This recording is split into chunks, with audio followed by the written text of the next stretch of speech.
नमस्कार दोस्तों। आज हम लोग क्लास 10th का पॉलिटी, जिसको लोकतांत्रिक राजनीति भी कहा जाता है, उसी का हम लोग चैप्टर 1 ऑब्जेक्टिव फॉर्म में हम आज लोग देखेंगे। ऑब्जेक्टिव तो आज हम लोग जो ज्योग्राफी जो पॉलिटी का चैप्टर 1 है, उसी को हम लोग ऑब्जेक्टिव यानी कि एग्ज़ाम की दृष्टि से जो भी महत्वपूर्ण क्वेश्चन है वो सारे क्वेश्चन को हम आज देखेंगे। तो आइए शुरू करते हैं। पहला क्वेश्चन है, भारत की वित्तीय राजधानी कहाँ है? भारत की वित्तीय राजधानी कहाँ है? तो भारत की वित्तीय राजधानी है मुंबई। आप देखेंगे कि जितने भी भारत के बैंक हैं, बड़े बड़े बैंक हैं, सबका मुख्यालय मुंबई में ही है। और सबसे बड़ी बात है कि फिल्म इंडस्ट्री भी वहाँ पर है, इसलिए विदेशी भी ज़्यादातर वहाँ पर आते हैं, जिसके चलते वहाँ पर पैसा विदेशों से बहुत ज़्यादा आता है। इसीलिए भारत की वित्तीय राजधानी कहाँ है? वो है मुंबई। ठीक है, अगला क्वेश्चन हम लोग देखते हैं। अगला क्वेश्चन है, स्वतंत्रता का अधिकार किस अनुच्छेद में दिया गया है? तो स्वतंत्रता का जो अधिकार है, ये हमारा मूल अधिकार है। क्या है? मूल अधिकार। ठीक है, इसको संविधान के भाग 3 में रखा गया है। अगर कोई भी व्यक्ति हमें इस मूल अधिकार से वंचित करता है तो हम कहाँ जा सकते हैं? डायरेक्ट सुप्रीम कोर्ट में जा सकते हैं। यानी कि एक तरह से कहा जाए तो मौलिक अधिकारों का रक्षक कौन होता है? हाई कोर्ट और सुप्रीम कोर्ट। यानी कि सबसे ज़्यादा रक्षा करने की जिम्मेवारी किसके ऊपर है? तो सुप्रीम कोर्ट के ऊपर है। तो यही हमारे मूल अधिकार है। तो इसमें हमारा क्वेश्चन है, स्वतंत्रता का अधिकार किस अनुच्छेद में है? तो ये है अनुच्छेद 19 में है।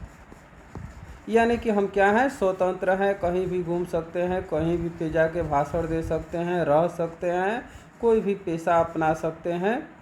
ये हमारे लिए क्या है? स्वतंत्रता का अधिकार है। इसको अनुच्छेद 19 में वर्णन किया गया है। ठीक है, अगला क्वेश्चन देखते हैं। अगला क्वेश्चन है, किस अनुच्छेद में धर्म, वंश, जाति या जन्म के आधार पर भेदभाव का निषेध किया गया है? यानी कि आपको धर्म के आधार पर या फिर वंश के आधार पर या फिर जाति के आधार पर या फिर जन्म स्थान के आधार पर आपसे कोई भेदभाव नहीं कर सकता है। अगर कोई भेदभाव करता है तो उसको कानून के द्वारा दंडित किया जा सकता है। तो इसका भी वर्णन हमारे संविधान में किया गया है। तो ये कह रहा है कि किस अनुच्छेद में? तो ये है अनुच्छेद 15 है।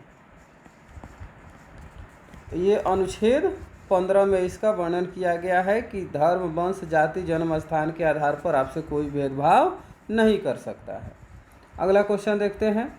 अगला क्वेश्चन है, निम्नलिखित व्यक्तियों में कौन लोकतंत्र में रंग भेद के विरोधी नहीं थे? तो इसमें रंग भेद के विरोधी की अगर हम बात करें तो रंग भेद के विरोधी ये जेड जूडी यही नहीं थे, क्योंकि ये मार्टिन लूथर भी थे। महात्मा गांधी के साथ तो खुद हुआ था दक्षिण अफ्रीका में, और ये ओलंपिक धावक टॉमी स्मिथ और जॉन कार्लिस, इनके साथ भी हुआ था। तो ये लोग भी रंग भेद के विरोधी थे। ये तीनों रंग भेद के विरोधी थे, लेकिन ये जेड जूडी जो थे वो रंग भेद के विरोधी नहीं थे। यानी कि रंग भेद इनको अच्छा लगता था। तो इसका आंसर क्या हो जाएगा? घ हो जाएगा। अगला क्वेश्चन हम देखते हैं। अगला क्वेश्चन है, क्षेत्रवाद के कारण किस राज्य में बिहारियों की हत्या की गई थी? तो देखिए, क्षेत्रवाद क्या होता है? जब किसी ये तो राज्य में होता है। अगर बिहार के लोग दूसरे राज्यों में जाते हैं तो वहाँ पर क्षेत्रवाद इनको झेलना पड़ता है, क्योंकि जैसे कि महाराष्ट्र हो गया, असम हो गया, मैसूर हो गया। अगर हम 3 राज्यों में देखें तो यहाँ पर हमारे बिहार के लोग ज़्यादातर जाते हैं, तो यहाँ पर इनको क्षेत्रवाद झेलना पड़ता है, क्योंकि ये लोग सबसे पहले ये अपने आप को देखते हैं, उसके बाद ये चाहते नहीं हैं कि बाहरी लोग कहाँ आए, हमारे राज्य में आए। तो इसमें हम देखते हैं महाराष्ट्र में सबसे ज़्यादा झेलने को मिला था और असम में 2 जगह में, लेकिन बिहारियों की हत्या का मामला आता है तो सबसे ज़्यादा है वो असम में झेलना पड़ा था। तो क्षेत्रवाद के कारण किस राज्य में बिहारियों की हत्या की गई थी, तो असम में की गई थी। अगर महाराष्ट्र भी रहता है तो महाराष्ट्र में हुआ था, लेकिन महाराष्ट्र से ज़्यादा असम में हुआ था, इसलिए इसका आंसर होगा असम। अगला क्वेश्चन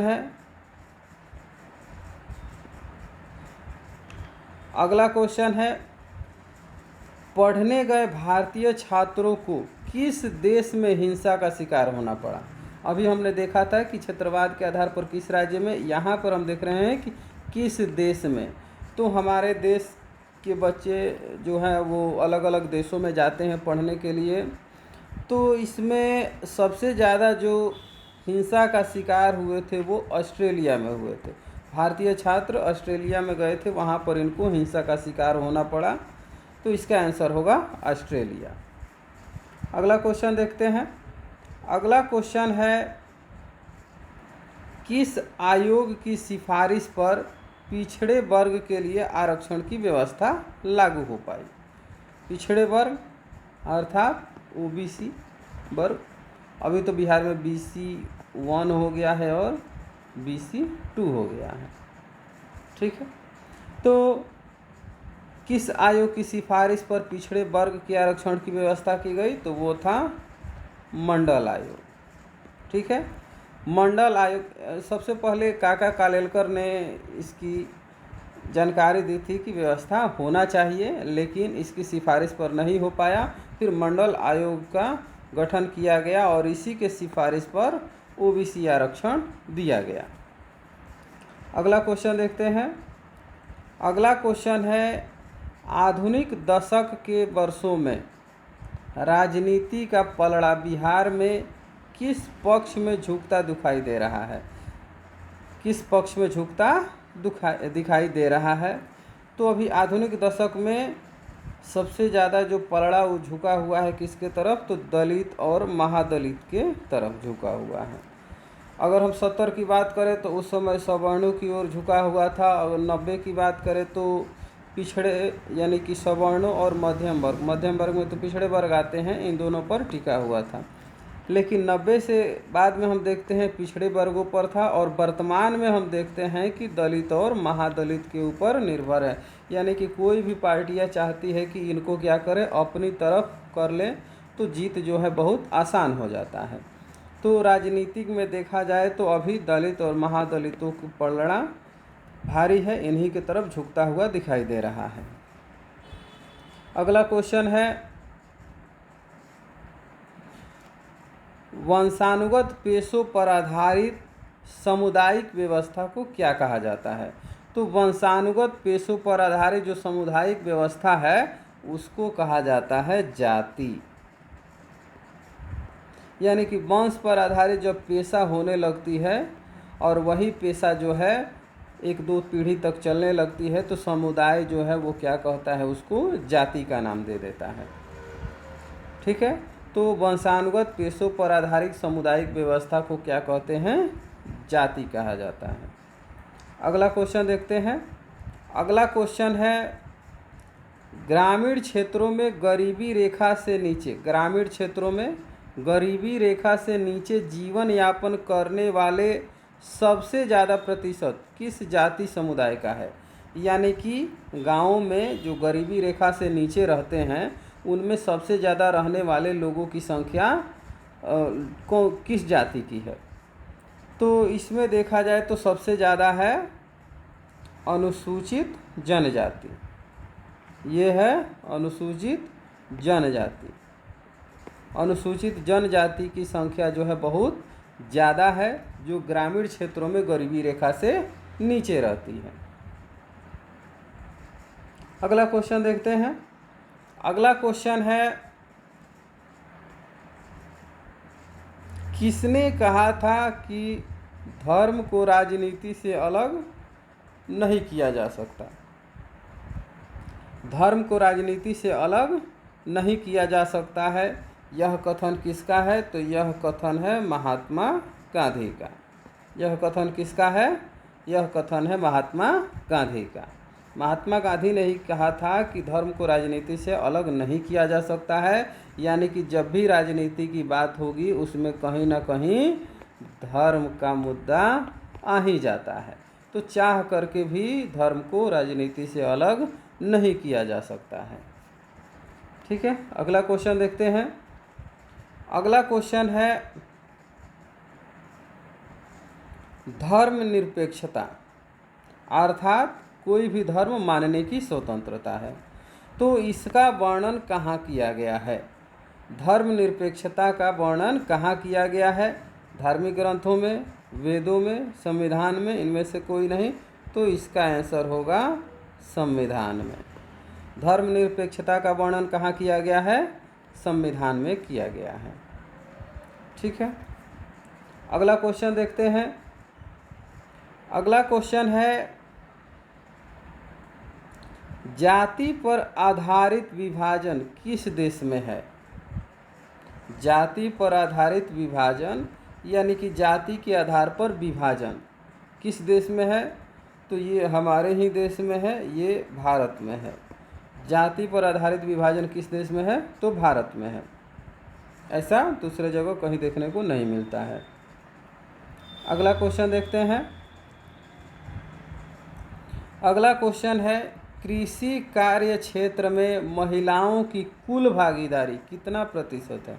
यहाँ पर कहा जा रहा है महिलाओं की कुल भागीदारी कितना प्रतिशत है। तो कुल भागीदारी की अगर हम बात करें तो कुल भागीदारी जो है वो है 40%। कितना है? 40% है। ठीक है, लेकिन अगर हम महिलाओं की बात करें तो कृषि कार्य क्षेत्र में महिलाओं की भागीदारी जितना उनका संख्या है उसकी अपेक्षा बहुत ज़्यादा है। संख्या की अपेक्षा बहुत ज़्यादा है, क्योंकि अगर हम महिलाओं की बात करें तो जहाँ पुरुषों की जो प्रतिशत है यानी कि पुरुष जितना है तो उसका लगभग 53% जो है वो कृषि कार्य में लगे हुए हैं। लेकिन अगर हम महिलाओं की बात करें तो महिलाओं में 75% जो है वो कृषि कार्य में लगी हुई हैं। जितना महिलाओं की संख्या है उसमें 75% महिलाएं जो हैं कृषि कार्य में लगी हुई हैं। लेकिन वही अगर हम ग्रामीण क्षेत्रों की बात करते हैं तो ग्रामीण क्षेत्रों में जितनी भी महिलाएं कामगार हैं यानी कि काम करने वाली हैं उसमें लगभग 85% जो महिलाएं हैं, ठीक है, 85% जो महिलाएं हैं वो कृषि से जुड़ी हुई हैं, कृषि कार्य से जुड़ी हुई हैं। यानी कि जितना महिलाएं काम करती हैं ग्रामीण क्षेत्रों में उसमें से 85% महिलाएं केवल कृषि कार्य में जुड़ी हुई हैं। अगर ओवरऑल देखा जाए कुल कार्य क्षेत्र में, कृषि कार्य क्षेत्र में कुल महिलाओं की भागीदारी तो वो है 40%। लेकिन अगर कृषि कार्य क्षेत्र में देखा जाए जितना उनकी संख्या है तो उसके अनुसार लगभग 75% है, ग्रामीण क्षेत्रों में 85% है, और जहां पुरुषों की संख्या कितना प्रतिशत है? 53% है। बाकी इसका कम होने का कारण ये है कि पुरुष जो है ज़्यादातर बाहर ही कमाते हैं और महिलाएं चूँकि बाहर नहीं जा पाती हैं इसलिए वो खेतों में काम कर लेती हैं, इसलिए कृषि कार्य से जुड़ी हुई रहती हैं। चलिए अगला क्वेश्चन देखते हैं। अगला क्वेश्चन है, सर्वप्रथम महिलाओं को वोट देने का अधिकार किस देश ने तथा कब दिया? तो सबसे पहले अगर हम बात करें वोट देने का अधिकार तो वो था न्यूजीलैंड के द्वारा दिया गया था 1893 ईस्वी में। ठीक है, आपकी किताब में न्यूजीलैंड का जिक्र नहीं हुआ है तो वो दिया है इंग्लैंड में। इंग्लैंड में दिया है 1918 ईस्वी में। तो अगर आपके ऑप्शन में न्यूजीलैंड और इंग्लैंड दोनों रहेगा तो आपका आंसर होगा न्यूजीलैंड, लेकिन अगर न्यूजीलैंड ऑप्शन में नहीं रहता है तो आंसर होगा इंग्लैंड। ठीक है। लेकिन अगर ओवरऑल बात किया जाए कि सबसे पहले किस देश ने महिलाओं को वोट देने का अधिकार दिया तो वो था न्यूजीलैंड। कब दिया था? तो वो दिया था 1893 ईस्वी में। ठीक है। चलिए अगला क्वेश्चन देखते हैं। अगला क्वेश्चन है, भारत में कहाँ औरतों के लिए आरक्षण की व्यवस्था है? यानी कि भारत में किस जगह पर औरतों को आरक्षण दिया गया है? तो लोकसभा, विधानसभा, मंत्रिमंडल और पंचायती राज संस्थाएं। तो इसका आंसर क्या होगा? पंचायती राज संस्थाएं। क्योंकि आप लोकसभा में कभी नहीं देखे होंगे कि महिला का सीट है, चाहे विधानसभा में चाहे मंत्रिमंडल में, लेकिन पंचायती राज अर्थात मुखिया के चुनाव में आप जरूर सुने होंगे कि यहाँ पर महिला का सीट आरक्षण हो गया है, यानी कि वहाँ पर केवल महिलाएं उठेंगी। तो ये किस जगह पे हुआ है आरक्षण की व्यवस्था? तो ये हुआ है पंचायती राज संस्था में। ठीक है। अगला क्वेश्चन देखते हैं। अगला क्वेश्चन है, धर्म को समुदाय का मुख्य आधार मानने वाला व्यक्ति क्या कहलाता है? यानी कि वैसा व्यक्ति जो धर्म को समुदाय का आधार मानेगा तो उसको हम क्या कहते हैं? उसको हम सांप्रदायिक कहते हैं। क्योंकि जब अगर समाज में धर्म को प्रधानता दी जाने लगती है तो वो सांप्रदायिक हो जाता है, और इसी आधार पर अगर कभी दंगा हो जाता है तो उसको सांप्रदायिक दंगा भी कहा जाता है। ठीक है। अगर कोई जाति को समुदाय का आधार मानता है तो उसको जातिवादी कहा जाता है। ठीक है। अगर कोई समुदाय में सब कोई निष्पक्ष है, यानी कि जो धर्म मन करे अपने अनुसार माने, तो वो क्या कहलाता है? समुदाय धर्मनिरपेक्ष कहलाता है। ठीक है। तो इसमें धर्म की बात हो रही है, तो धर्म को समुदाय का मुख्य आधार मानने वाला व्यक्ति क्या कहलाता है? तो वो कहलाता है सांप्रदायिक। तो इसका आंसर होगा ख। आगे देखते हैं। तो आगे तो कोई क्वेश्चन नहीं है। तो यही आपके किताब में जितने भी चैप्टर 1 में महत्वपूर्ण क्वेश्चन थे एग्ज़ाम की दृष्टि से, इतने ही क्वेश्चन जो बने हैं वही। तो हम लोग मिलते हैं अगले वीडियो में, अगले क्लास जो होगा अगला चैप्टर में, उसमें हम लोग मिलते हैं। तब तक के लिए धन्यवाद।